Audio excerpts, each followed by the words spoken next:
Come, and let's inside, and remember to watch your children. Your transport will be arriving shortly. Aside the sights, enjoy your adventure at Kilimanjaro Safari. Bienvenidos a Kilimanjaro Safari. Para su seguridad, permanezcan sentados y mantengan las manos, brazos, pies y piernas dentro del vehículo. Y cuiden a sus niños. Gracias. Hello, everyone. And welcome to Kilimanjaro Safari. Okay, so row 4, we're going to wait for the next truck because this row doesn't have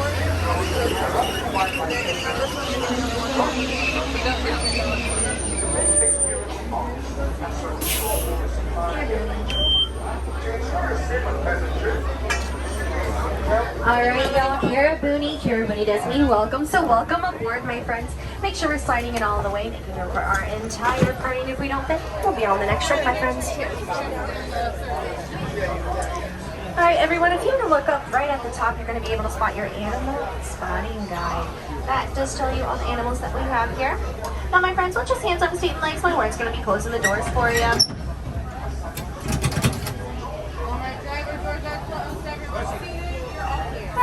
Asante Sana, Warden. Now, Asante Sana in Swahili does mean thank you. Another fun word that we like to say is Twinde, and Twinde means let's go. All right, Jumbo, my friends. My name is Hunter, all the way from Fort Worth, Texas, and I'll be your safari tour guide today. How we doing, folks? Good. Awesome. All right, everyone. So before we head on in, we're going to go over a few safety rules. Make sure we keep our hands on feet and legs inside the safari truck at all times. Feel free to take pictures, videos, all those fun things. But if you do drop your handy dandy electronic out of my truck, together we're going to stare at it and sing Let It Go just like Elsa does. Now just make sure we're not clapping, smooching, screaming, hissing, kissing, yelling, any of those things, calling out to the animals in any way, shape, or form. It's for your safety and theirs as well. So this first stop is going to be the Little Aturi Forest. We're going to be able to spot a lot of shy African animals who are very good at playing hide and seek. Right over there, that's going to be the okapi. They were first discovered in 1974. Researchers did mistake them to be related to the zebra because of their front and hind leg stripes, but they're actually cousins with the giraffe because of their similar skeletal structures and prehensile tongues. Right up there, that's a greater kudu. They are the second largest antelope that we're going to have here on Disney property. Now those greater kudu up there, they are all females. We do have a females over at Animal Kingdom Lodge, so if you're staying there, highly suggest go take a peek at them. They have some really beautiful horns. Now up ahead, those are going to be bongos. Bongos have the nice little nickname that goes to the forest because of those horns. If you see some of those horns make an X formation, or they're kind of just very close together in the back, this helps them get through the African jungles without getting tangled up in any brush or vines. And they get through it very quietly. That's why they're called the ghost of the forest. Our big man up ahead, that's going to be a black rhino. Now we do have two black rhinos here on the Harambe Wildlife Reserve. They get their two own little bachelor pads, as I like to call them, because they're very territorial. Now all rhino species are becoming highly extinct. This just means that a lot of poachers are taking those horns and selling them in African markets, or selling them to other cultures and countries who believe that those horns can heal their sick if they grind them up into a type of medicine. But researchers did do a little bit of a study on that, and it turns out those horns don't do a thing.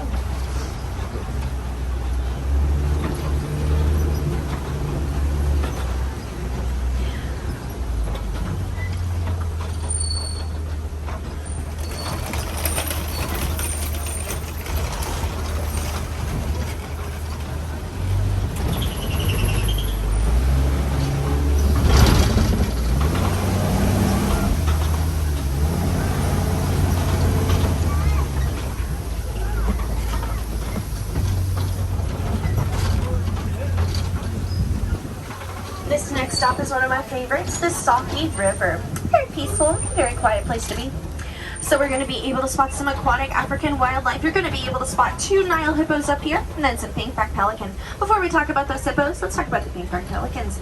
So pink-back pelican during mating season, they will all turn pink. This is actually how females pick their mates for that specific mating season because their groups are so insanely large. They will have multiple partners throughout their lives. Now, if you want to look right over here, you'll be able to spot some more hippos and even see baby Darla resting her head on top of her mother. Male hippos, they can hold their breaths for about 8 minutes long. They will live most of their lives underwater. Now they can run, they can walk, they can swim, float, trot, do all the things underwater, and also above land. Now, hippos are very territorial. Their jaw span can open up to about a 90-degree angle or more. Once a baby hippo calf is born, they actually weigh about 85 pounds. So my mom was on board. Imagine carrying 85 pounds for about a year.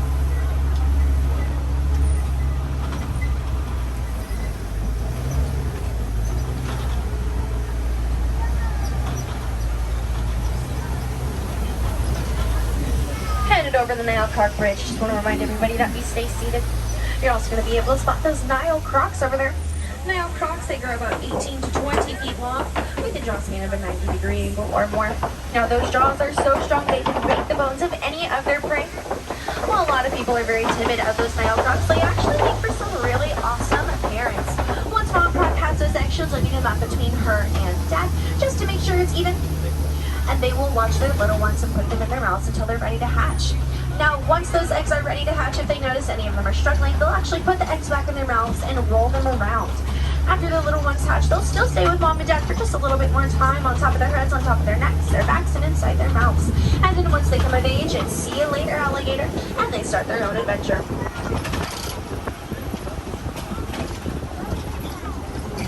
We're going to take a quick little stop right here at the baobab tree. Now, baobab in Swahili does mean old man because she's claimed to be about 100 years old or more. Now, it does have 3 other names: the tree of life, the upside down tree, and the water tree. Now, the reason why it's called the tree of life is because it gives H2O. That's why that trunk is so insanely large. So that first tree that you see when entering Animal Kingdom, that's going to be a baobab tree. Baobab trees do store water. During the rainy seasons in Africa, they just make sure that they're collecting enough for all the African animals while they are migrating to their next water resource. While migrating, a lot of those water resources, such as lakes, ponds, and rivers in Africa, will have been gone. A lot of that water will evaporate into the air because of how hot it is. So they know that the baobab trees are a great resource that they can poke holes in with their hoofs, horns, antlers, and anything else that they can think of when they get water. So the first animal that we're going to see here on the savannah are wildebeest. Wildebeest do have 2 different names, one of them being wildebeest and the other one being gnu, spelled G-N-U. This is because when explorers first discovered them in the 1800s, they kind of made a sound that sounded like the word new, hence why they're called gnu. Now, a herd of wildebeest is actually going to be called a confusion, and this is because in each herd there's going to be about 1.5 million wildebeest. So when their natural predators are going after them, they just can't tell where that herd begins or ends because there's so many of them. We are going to take a quick little stop up here to get a good glimpse of our African painted dogs. It looks like the animal caretakers put out some pumpkins for them so they can get into the Halloween spirit, but it is still morning, so it looks like they're lounging around a bit before they get all playful. Now, these African dogs, they are all brothers, and they get the name African painted dogs because of the spots it looks like they were painted on. African painted dogs are one of the most unique and successful hunters in Africa. They hunt in a V formation like birds migrate for the winter, and they all will chase the prey one at a time until it is tired. Now, if one of the African painted dogs itself gets tired, then they will bump each other out with their family groups. We're going to take a long stop over here because we're going to spot some Ankole cattle, baby zebras, and some sable antelope. Now, our 2 baby zebras over here, you'll be able to spot one over here, and then one kind of towards the back. That is Dot and Cricket. They are their brand new baby girls, just a couple months old here on the Harambe Wildlife Reserve. This specific species of zebra is actually called a Hartman Mountain zebra. Once a baby zebra does imprint on their mother, they can spot the mom based off her stripes in a herd, which is going to be called a dazzle of zebra. And they can just spot them on based off her stripes. Now there's going to be some sable antelope in the back, and they're actually the symbol for the Harambe Wildlife Reserve because they are such great protectors and defenders. There's one of the other babies kind of chilling by the tree. Those cows don't look right real. Over here, this is going to be Ankole cattle. They oftentimes just like to stand in one spot in the shade or in the sun to sunbathe. Now those Ankole cattle, they actually aren't used for much. They don't produce milk unless there's an offspring, and they aren't used for meat. African farmers will actually purchase Ankole cattle just to show off how rich they are. They'll place them in their front and backyards, and it shows people that they are rich. If you gotta look at those horns, they grow about 4 to 6 feet long. On the inside, they have a honeycomb-like structure that can cool them down by 15 degrees Fahrenheit. Now right here, my friends, this is a Maasai giraffe. They get the name Maasai because of their spots and because of the lovely Maasai tribe in Africa. Their spots are going to differ from any other giraffe species that you'll see across the globe. They're a lot more spread out, have a nice watercolor look, and a feather-like texture. Hopefully we'll be able to spot some more Maasai giraffe up ahead.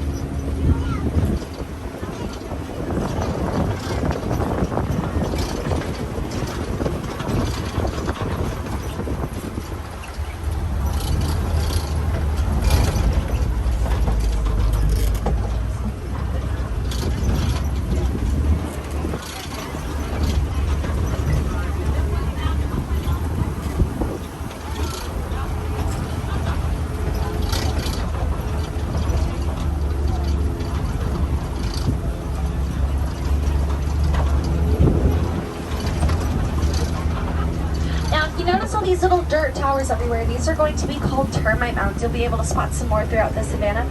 Now these termite mounds are made out of, well, termites. They use dirt, dung, dust, spit, grass, pretty much anything they can get their grubby little insects' hands on, and they will make those towers. A lot of smaller antelopes in Africa like to use those towers as a nice little lookout post for predators. There's another Maasai giraffe back there, everyone. Now, if you do want to go see baby Humphrey and his brother, I highly suggest you over to Animal Kingdom Watch. They both just recently moved over there.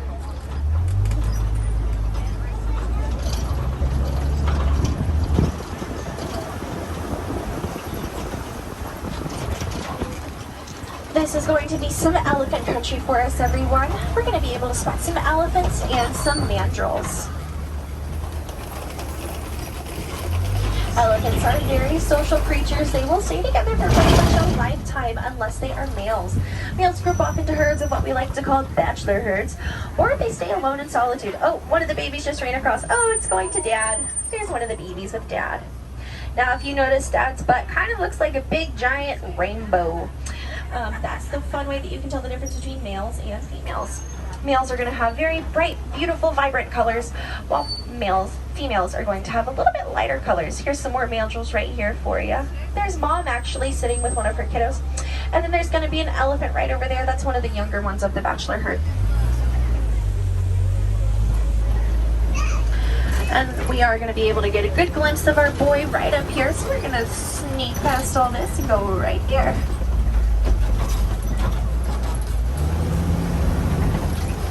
Perfect view.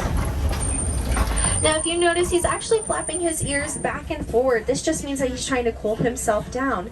Elephants and woolly cattle and a few other African animals have the very unique ability to cool themselves down, whether it be their ears or their horns. And they can all cool themselves down by 15 degrees Fahrenheit. Now, African elephants have the biggest pair of ears known to any elephant species. That's the way you can tell them apart from other elephants. Their ears are the biggest, and if you take a closer look, they're also shaped like Africa.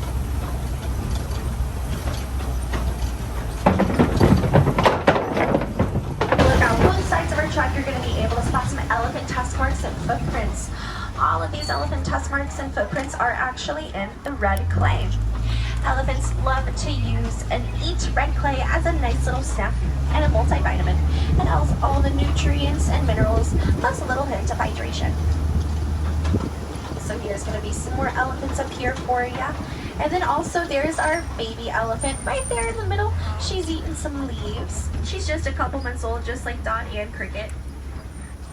She's a little hidden. Now you'll see her oftentimes mess with her sisters. It's very, very cute to watch. I've actually seen her put her trunk in the watering hole, get some water up in her trunk and spray it at her big sister.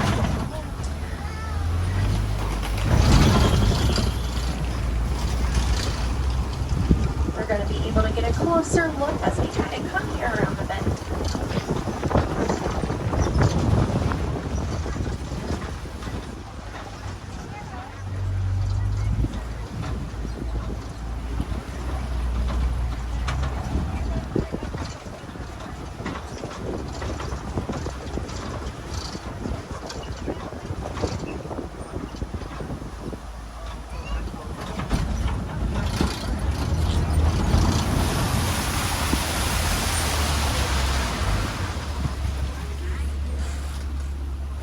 If you notice this elephant right in front of us, she's one of the younger girls, but she actually does have some different colored patches of skin.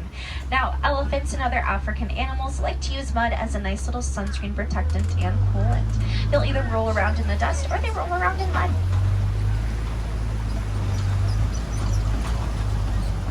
All these pink kooky looking birds are going to be called greater flamingo.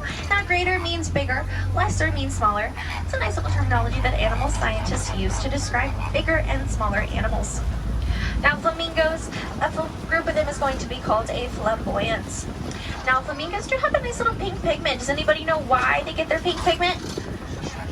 Good job, guys. It's going to be shrimp. So the shrimp that they eat is actually going to be brine shrimp. It's not like normal shrimp that humans eat from day to day. A few people do like to ask me why flamingos stand on one foot, and they're actually just radiating the body temperature from hot to cold by standing on one foot at a time. If I do have any parents on board, a funny little fact that I love to share. Once flamingos have their offspring, they will start to lose their pink pigment from the stressors of raising their young. Isn't that funny? Here's a white rhino right over here for you, one of the younger ones. Now white rhinos, they are a very social species of a rhino. That's one of the reasons why they get to roam around here freely on the reserve most of the time. I like to call them armored cows. This does go for any rhino species across the globe, but a herd of them is going to be called a crash. And this is because rhinos oftentimes like to crash into things and into each other. They also don't have super great eyesight. We will be able to hopefully spot some rhinos up ahead, but if you look right in front of us, you're going to be able to spot a cheetah. Looks like she's up and out of this morning with her sisters. Now we do have a pair of twins and a pair of triplets here on the reserve. They are all sisters, just from different litters. We'll be able to spot our twins walking around back here. One's in this corner, one's in that back corner over there. Now cheetahs, being the fastest feline in the world, that also makes them the smallest, so they've had to adapt to becoming daytime hunters. This is because at nighttime, a lot of other predators and felines are a lot bigger than they are in size, so they have to get most of their hunting done during the day so they can be successful. And right over here in the middle, I see why your cheetahs are up and at 'em, are because of these ostriches. Now, these are going to be all female ostriches. They are the biggest, fastest, and they are also a flightless land bird. They can run about 45 miles per hour. Oh my goodness. Oh my goodness. That is awesome. I'm so glad you guys got that nice little opportunity to see them come out and run this morning. Oh my God. Here's our triplets over here. Gorgeous, aren't they? Now, if you look at those eyes, they actually do have two little dark circles underneath their eyes. Those dark circles act as a pair of natural sunglasses.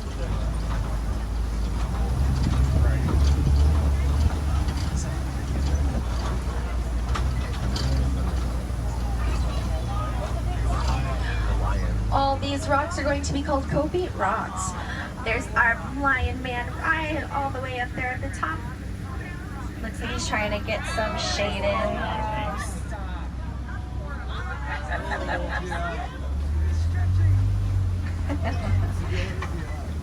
Now, lion families are going to be called a lion pride. Lions oftentimes will live in the copy rocks because they can get a lot of shade and a lot of good protection from other predators. Lions do sleep 16 to 20 hours a day, so that means that they are nighttime hunters. There's going to be another baby white rhino, and then we're going to be able to spot the lioness over here as well. So when lions go hunting at nighttime, it's the lionesses who will be doing most of the work, while the male lion stays home and watches any other elderly lionesses or some cubs that are born. Just need a little bit of babysitting. They actually will protect their prides from other rogue young male lions trying to find a pride to take over.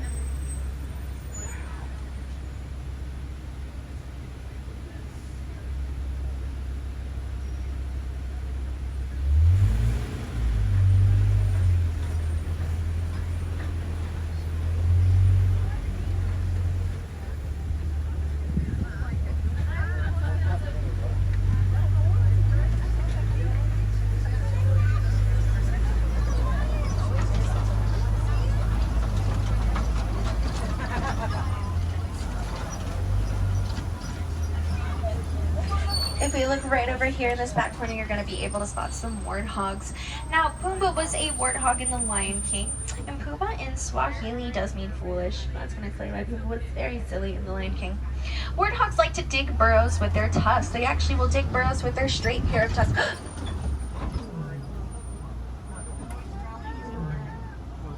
Do you hear him roaring, everyone? Oh, we should have stayed longer. Dang it! No! Ah! Sorry, guys. I knew he was gonna do it. I knew it. And as soon as we left, I was like, of course. Anyways, those warthogs, they do have two different pairs of tusks. They have a pair of straight tusks for digging and a pair of curved tusks for defense. Now, everyone, if you do want to hear him and his lioness roar again later today, highly suggest you come the minute we close or right, like these very seconds before we close. He will wake up in the evening with his lioness and they will give us the I'm awake for the evening roar. So you'll get to wait in line just a little bit longer just in case he decides to roar. And I'm so mad that he did it as soon as we left.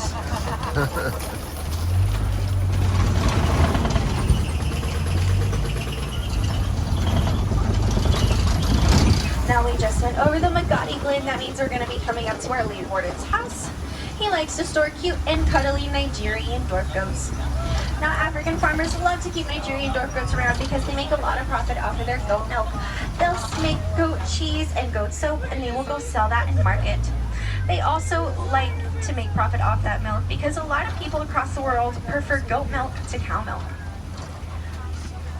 If you do want to get up close and personal with these cute and cuddly guys, highly suggest you head over to Rafiki's Planet Watch. They have a nice little pet connection station there for you where you can get all your goat loving in. That last train does leave at 4:30, so if you don't do it after you get off the truck, highly suggest you do it before you leave the park today. You may also get a chance to meet Rafiki himself, see some animals that need some medical procedures done, or get a good glimpse at a lot of insects and reptiles that you're not really going to see throughout Animal Kingdom. So everyone, going over this little hill, sadly just mean our safari is coming to an end. Everyone say aww. Aww. But then a happy whoop whoop because we had a good safari. I know we can do better than whoop whoop. There we go. Everybody wake up. We're at Animal Kingdom. Having a good day.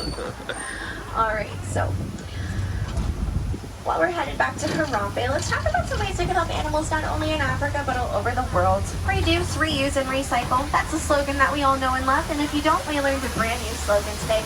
One thing I love to do at home with my two kiddos is we plant a variety of fruits, vegetables, plants, flowers, trees, and it helps a lot of the animals here in Florida take stock up on what they need during the hot and cold seasons.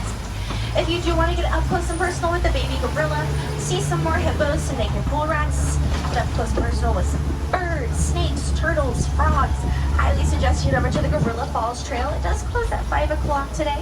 So again, if you don't do it after you get off the truck, highly suggest you do it before you leave. It is a nice little 20-minute trail or a leisure trail, and you can take as long as you'd like. Now, my friends, here at the Harambe Wildlife Reserve, we don't like to say goodbye. It's too sad, too final, and just too sudden. So I will leave you with this. Waharini. Waharini does mean go well, my friends. So I hope you go well, go wild, and enjoy the rest of your day here at Animal Kingdom. Oh!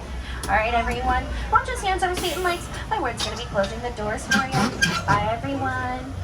Opening the doors. Sorry. Bye, everyone. If I have any wilderness explorers aboard, your code word is going to be symbol 1.